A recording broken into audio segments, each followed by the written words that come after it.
Welcome to another Lawn Fawn video. I'm Kara and today we're going on a picnic with this bear family. And so we're using Snow Much Fun, Den Sweet Den, Over the Mountain Borders, Crazy Antics, Happy Trails, Open Me, Village Shops, Mermaid for You, Totally Awesome, and the Meadow Backdrop Landscape. I'm using jet black ink. It's Copic friendly and we'll be using that today. Here are the picnic items from Crazy Antics, and now for the bear family, and then all the other little scene builders to go around, and then the mountain and one of the hills. And I'm die cutting the Over the Mountain Borders early so I can figure out my scene, and I'll keep some length at the bottom to decide how tall things are going to be. I'm using the meadow backdrop as the foreground so that my bears are really right up front. So now it's time to start with some Copic coloring, and I'm starting on this camper. I don't know, but kind of making it retro, I think, a little bit with the white and red, and then it'll have some aqua curtains, and this is going to be in the background. And one thing I like is that the perspective really works with this because the bears are bigger and this camper is smaller, so it really fits well for the background scene. I'm just shading the different areas, just trying to make it look rounded, and I'm using some cool grays and R24, 27, and a 39 to do that. Finish blending that out, and then I'm using a warm gray. This is a W6 to bring some shadow inside the camper. It's daytime, so it's dark inside. There are no lights on. Put on some curtains and color the front door. So this is a BG 11 and 13 to do that. This reminds me of the camper we had growing up. It was very tiny. My parents slept on the table that folded down, and then my brother and I slept above in a little bunk. And it was much to the chagrin of my father because he was a Boy Scout executive, and tent camping in the winter is just fine with him. But I don't think my mom would go camping if we didn't have this little camper. So I decided the inside could be a little darker now that the curtains were colored, and so shaded that in with the W8 and came back in with the W6. I colored up a red and white checkered picnic blanket, and we're on to the bears. Now these bears are all colored very similarly, and I just used E40s for them, and I found my shadows with an E42 and then darkening that up with an E44, and then I'll blend that all into the body. So I'm going to show you this little bear to show you how I colored everything, and I'll show you the top part of that bear next to him. Now the bear, yes, he's missing his body, but as you can see underneath there is a body, and I will put those two together, which will work out perfectly for our scene. So to blend this little guy, I used the E44 as the darkest, and then an E43 and E42 to blend him out, with a little bit of E40 as the highlight, and now coming in with that E47 just in the darkest shadow areas to darken him up.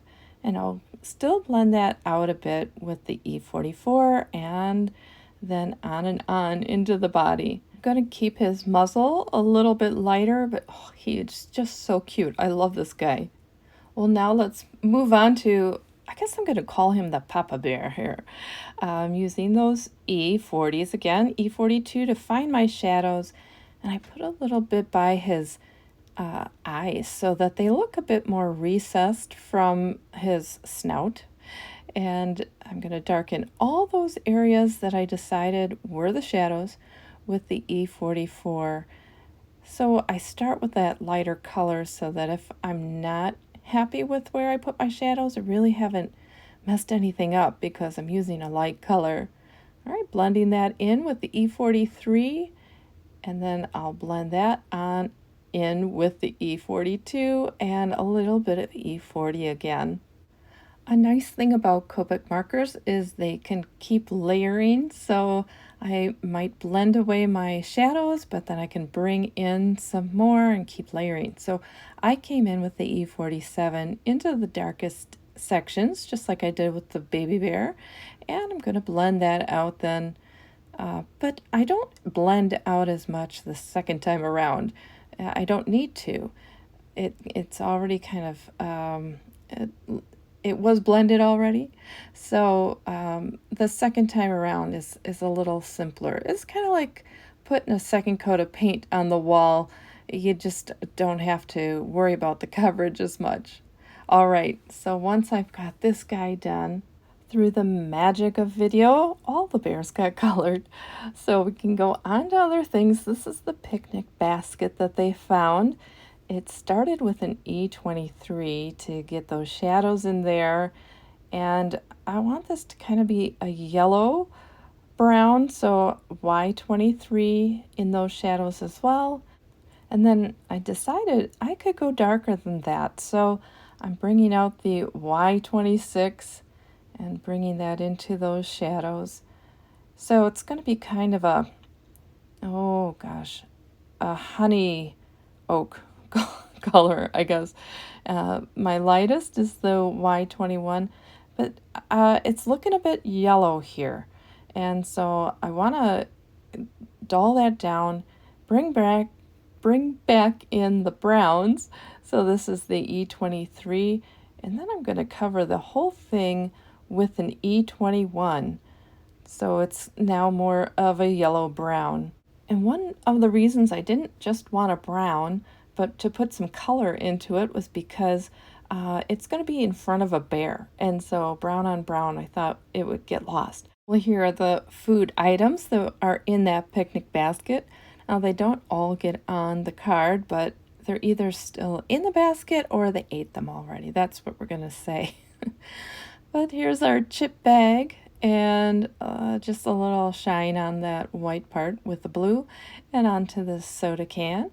And now that everything is colored, I'm going to cut them out with the coordinating dies. I'm going to wait on that sign because I'm not sure what color I want it yet. I want to put it in the scene to see what it needs there. When I'm snipping dies apart, I clip closest to the outer die because it's easier to get the metal stems off the outside of a die rather than the inside. All right, well, here's the camper and all the little bits and pieces. I've got the bears, and I will die cut just everything. And here they are. Now you can see how these two pieces of the bear work together.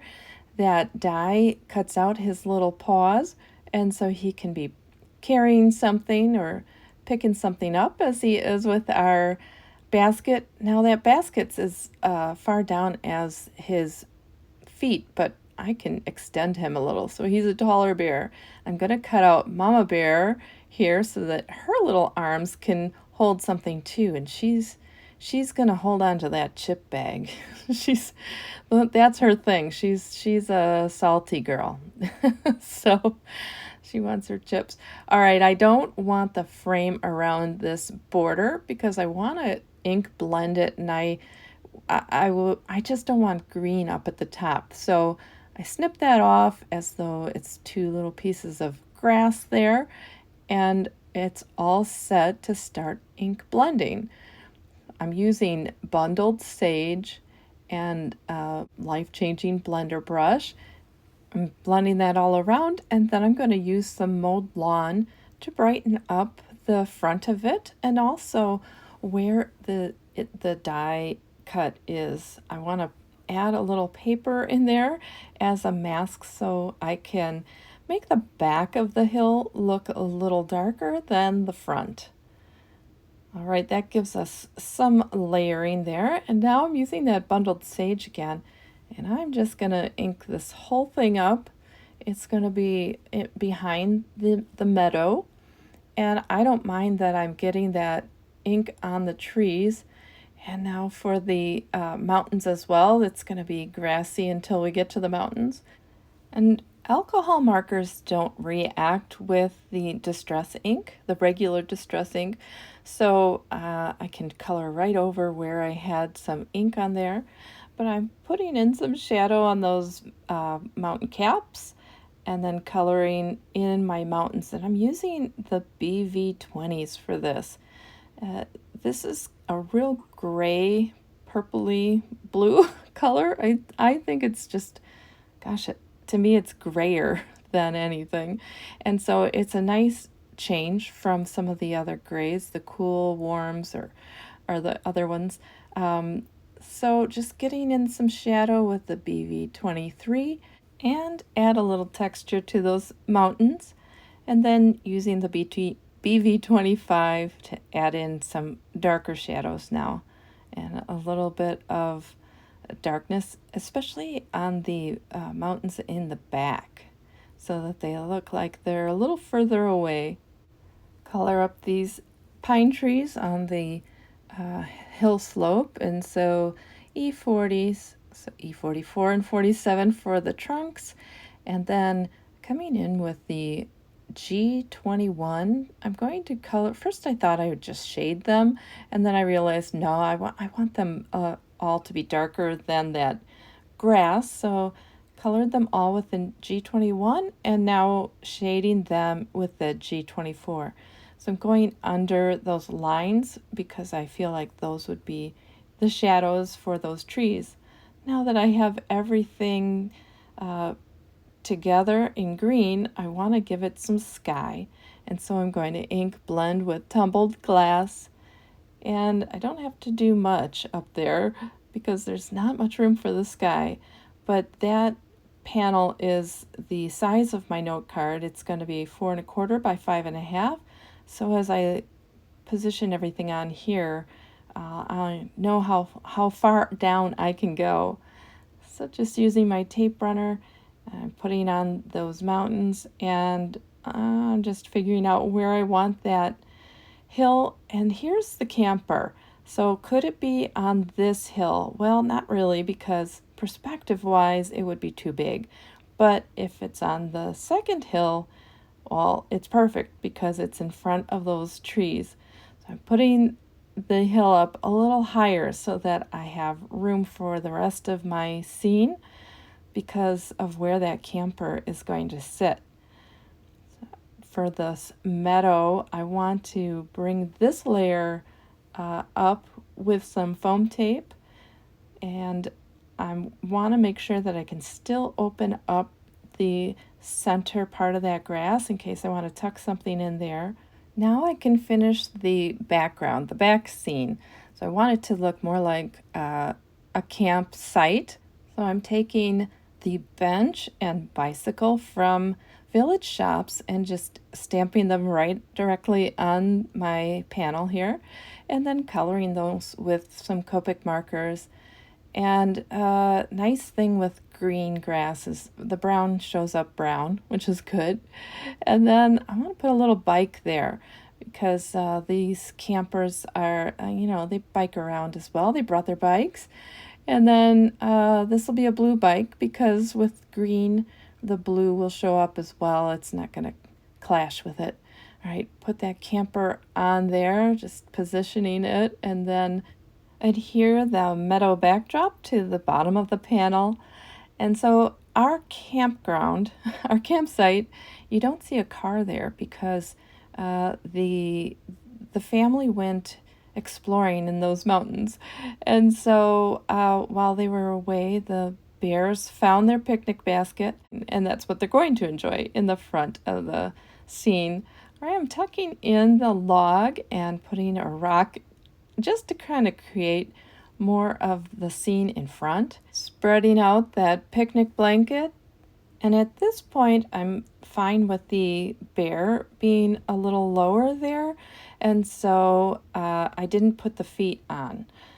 I'm tucking in a sandwich and a soda in there so that little bear can be grabbing for the sandwich.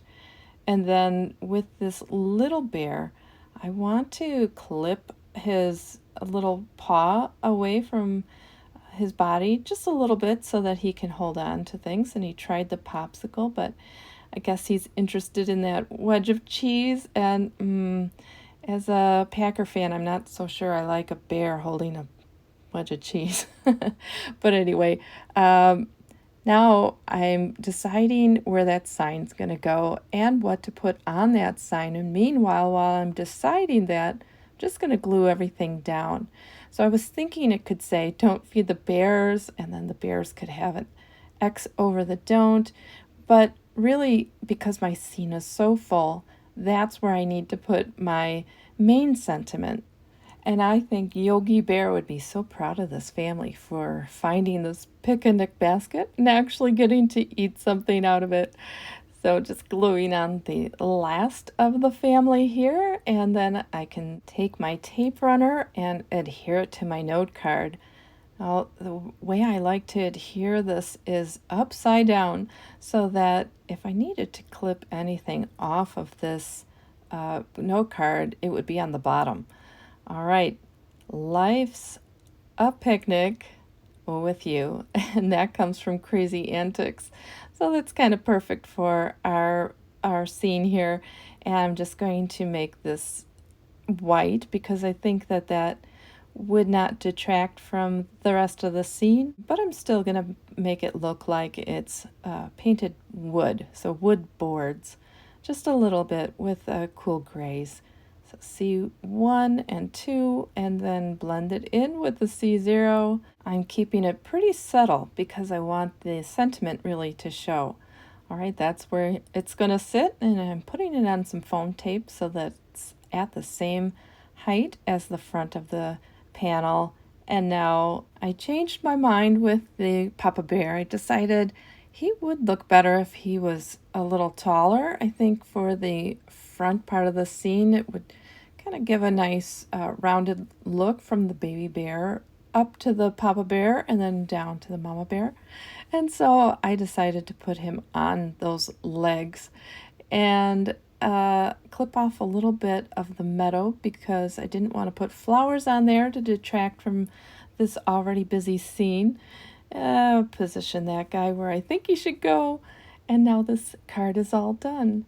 I hope you enjoyed it today, and maybe it inspired you to create a layered scene. Thanks for watching and have a great day. Bye.